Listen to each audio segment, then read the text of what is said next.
తప్పుడు పనులు కానీ, జూద ప్రక్రియలు కానీ, బెట్టింగ్ స్కాముల జోలికి కానీ అలాంటి జోలికి వారు వెళ్ళకండి. చాలా ఇబ్బందులు పడతారు.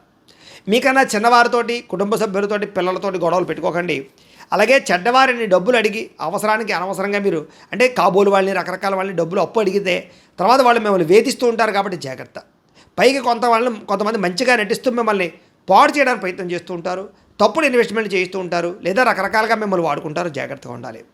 అలాగే షేర్లు, ట్రేడింగ్లో డబ్బులు పెట్టేవాళ్ళు 1కి 10 సార్లు జాగ్రత్త తీసుకోండి. మమ్మల్ని సంప్రదించండి, మేము జాతకం చూసి చెప్తాం. తద్వారా పెట్టుబడులు పెడితే నష్టపోరు.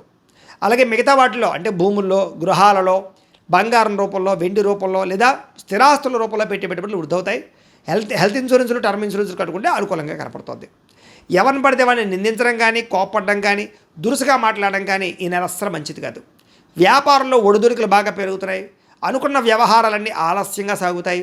ఉద్యోగ ప్రయత్నాల్లో చిన్న చిన్న ఇబ్బందులు కనపడుతూ ఉన్నాయి. ప్రభుత్వ ఉద్యోగ ప్రయత్నాలు చేసేవాళ్ళు ఖచ్చితంగా జాతకం చూపించుకోవాలి. ఎందుకంటే జాతకంలో గ్రహాలు బట్టి